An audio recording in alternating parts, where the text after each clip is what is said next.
The story takes place in the rural farmland of the southeastern United States. For those from around the area, you'll know that there isn't much around except for old farmhouses, fields, and the occasional subdivision. When I was around 17 or 18, I was dating a girl who went to the same high school as me. Being teenagers, we needed a place to be alone, and what better than the front seat of my F-150? Often it was hard to find a place to park that was away from the road and was also far away enough from everyone else. One evening, as the sun was getting ready to set, I had remembered an abandoned house with a long driveway and a tobacco barn. It was off some old back road with no other houses. I had been there before and explored the property. The house's roof had been abandoned long ago and currently had been used to store lumber. The house had no doors or windows left, and the rest of the property was clearly in disrepair, and it didn't appear to be used at all. I figured this long-forgotten property would make a good spot, so I drove my truck up into the driveway far away from prying eyes. I put my truck in park, lifted up my center console, and put on the radio.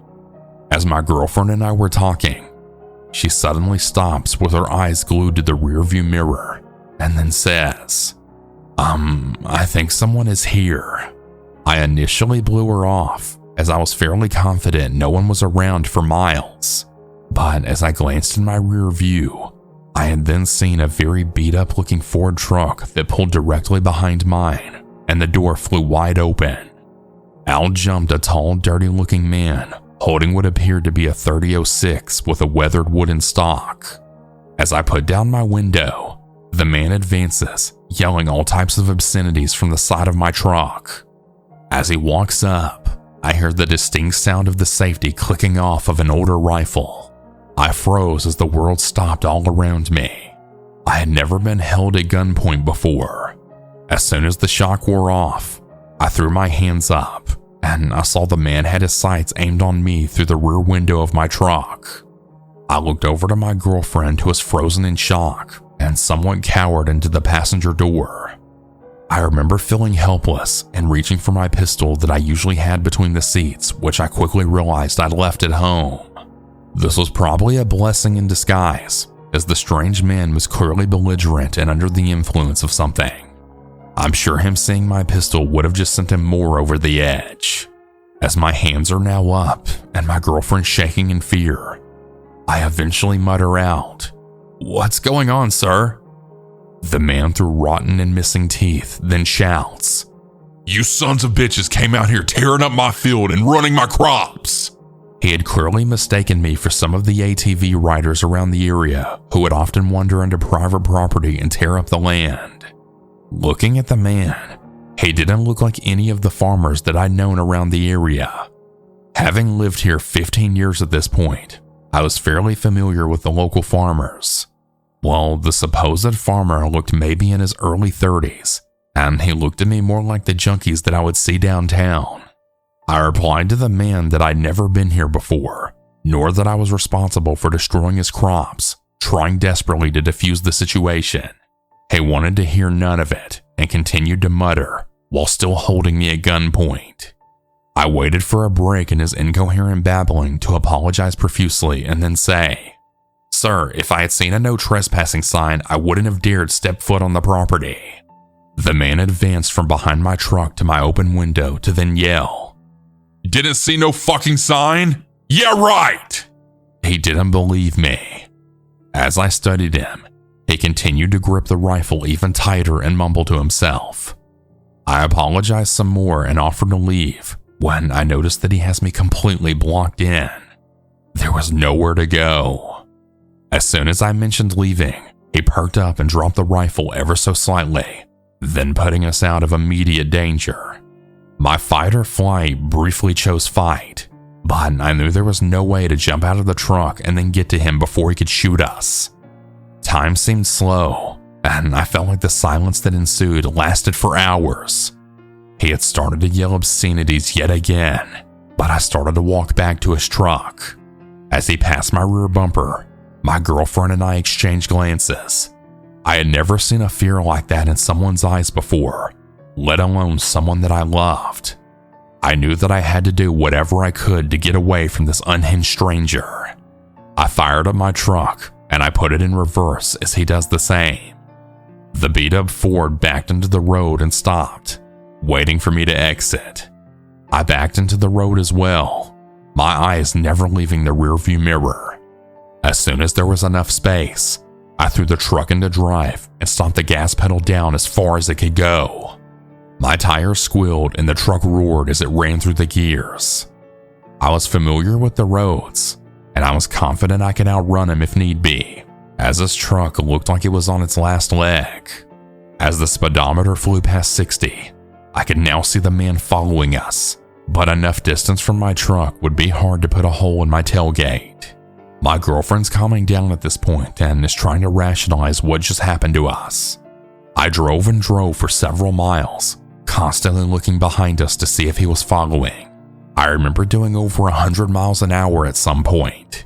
The mood in the cab changed to utter disbelief, as we then talked about how crazy the supposed farmer looked and awkwardly laughing off our near deaths. I never saw that man again after, and I never returned to that abandoned house, except for the next day to leave him some ruts in the front yard of the rundown property. Looking back, I haven't the slightest idea as to how the man knew that we were there, as we weren't visible from the road nor were we followed. I personally think that he was just some tweaker, as I knew most of the farmers in the area, and being in a small town, you know everybody. I had never seen this man before this experience, nor have I seen him since. Now, I certainly was in the wrong being on private property, and I had heard horror stories of people running from crazed farmers as bullets flew over their heads. However, a couple of kids parked up in what was clearly a forgotten property several hundred yards from the nearest field really shouldn't have warranted a firearm pointed at me and my girlfriend, who were just sitting in a clean truck that obviously hadn't been tearing up any fields.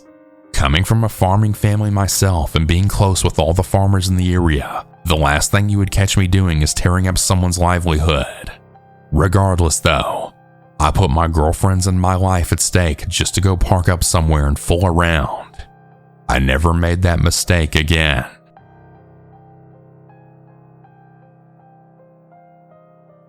The story happened back in 2011 when I was 11 years old.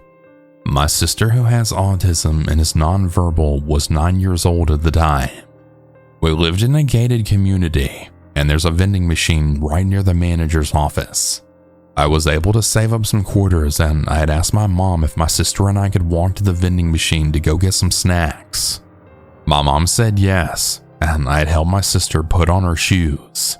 She knew that we were going to get snacks, and she had the biggest smile on her face. As we started walking towards the main street that leads to the manager's office, I suddenly stopped walking once we reached the end of our street. I noticed a van was about to leave, so in order to feel safe when crossing the street, I wanted the van to pass first.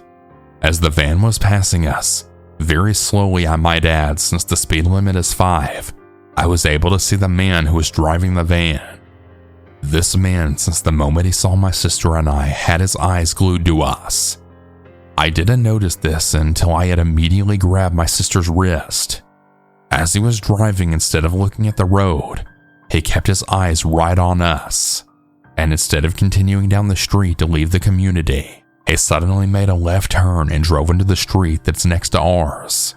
From where I was standing, I was actually able to see between the houses that the man who was driving stopped his van and another man who was in the passenger seat got off.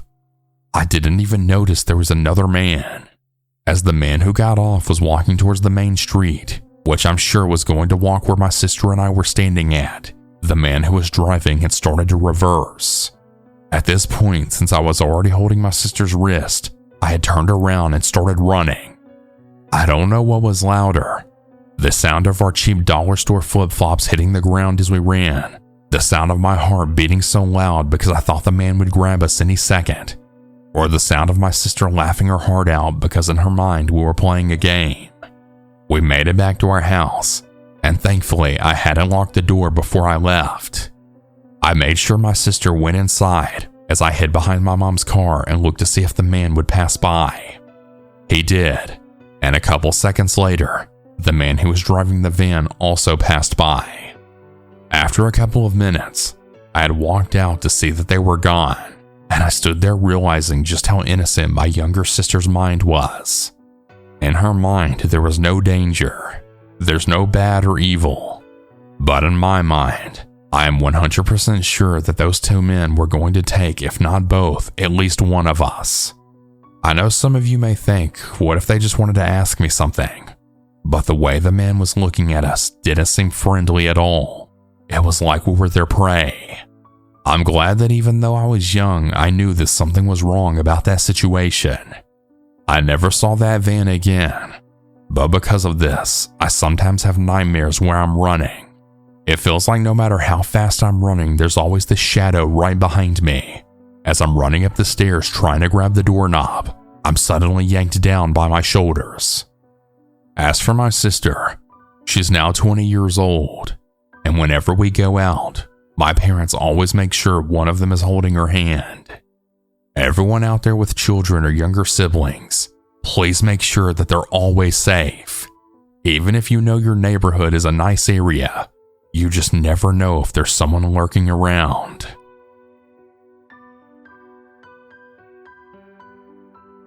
This happened back when I was about 17. And for reference, I'm a female. My story isn't as scary as some, but I'm writing as a cautionary tale. I was on my way home from school, and I normally walked 95% of the way home with two of my friends. They turned off one block right before I got to my house, but this day I was alone because they had both missed school. I'd like to state that I was taught to always be aware of my surroundings. My parents were always on me about being safe, especially my mom, so I didn't walk around with my headphones in or anything like that. My neighborhood wasn't bad or anything, but being female, you know that you can never be too careful.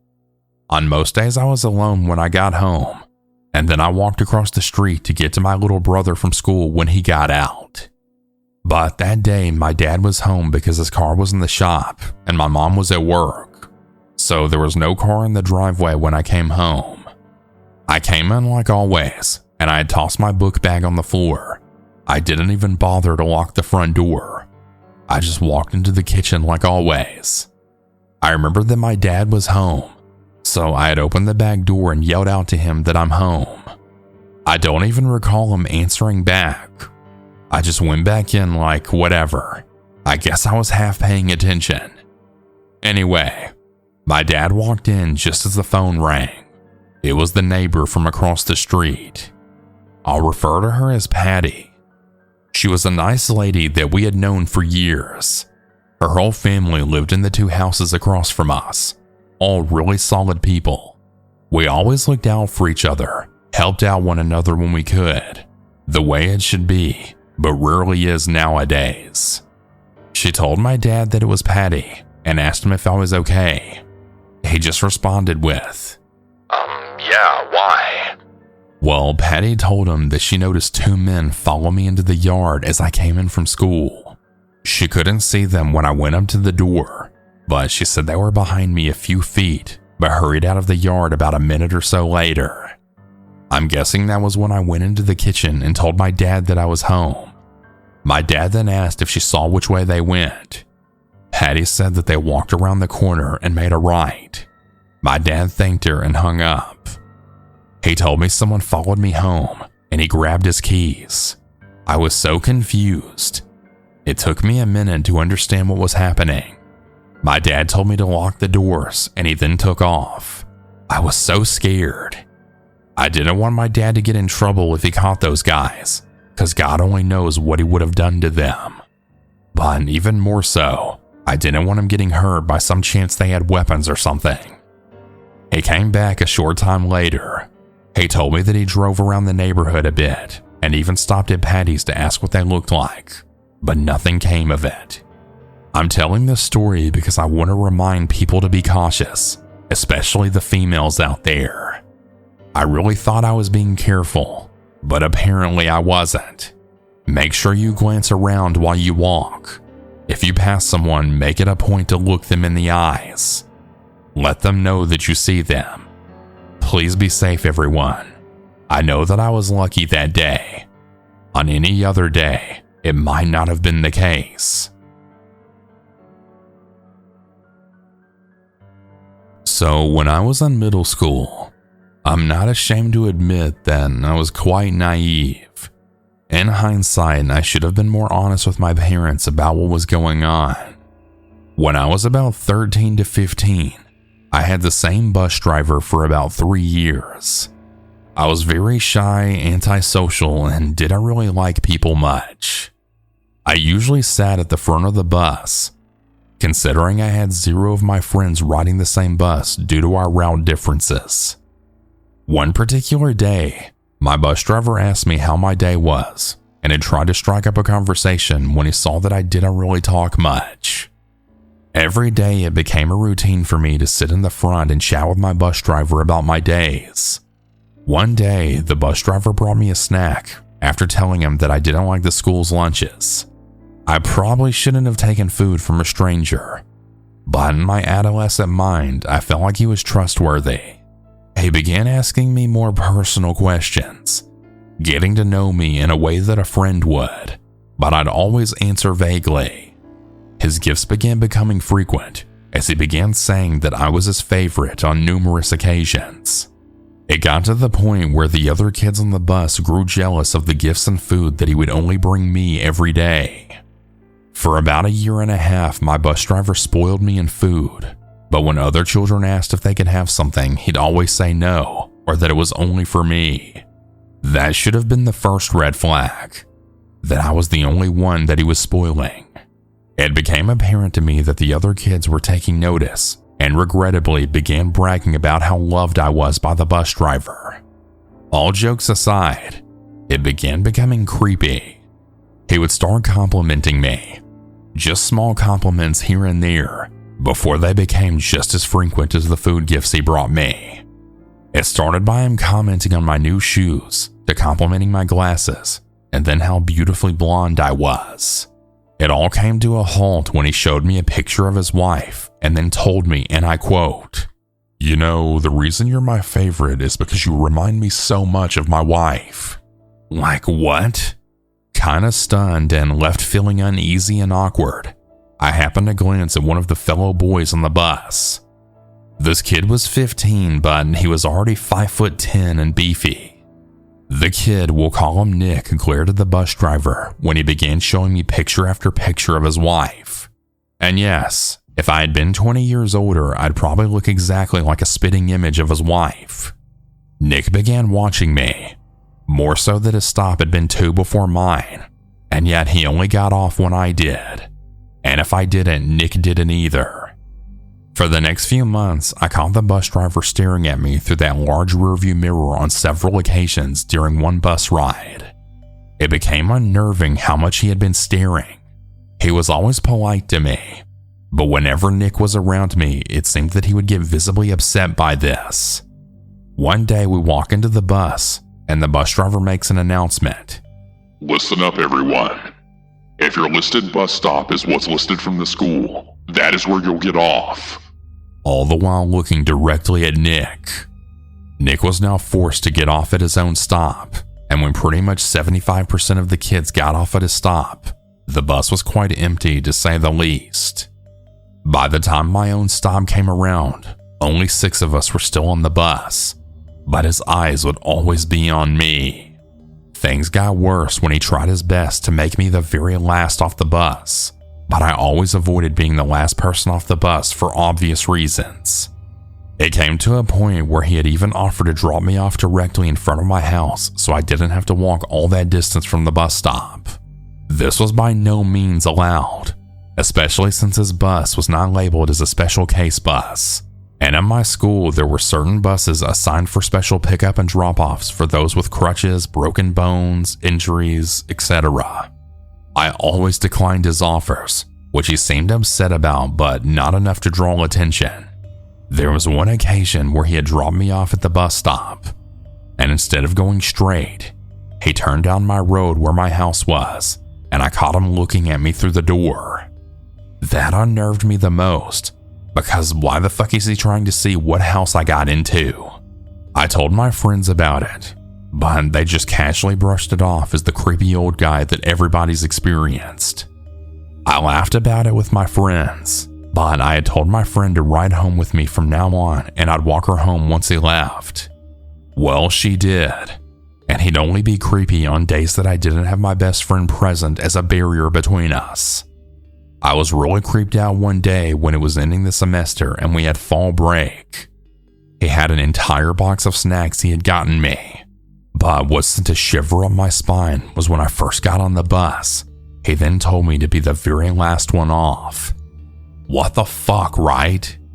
Well, I told Nick and dispute the rule of getting off at the wrong stop, and he stayed so I didn't have to be the last one off. When time it came to get off, Nick and I waited to be the last ones off, as Nick would get off after me. Our bus driver was not pleased with this, and he told Nick to get off before me. He flat out said no, that I was getting off before him.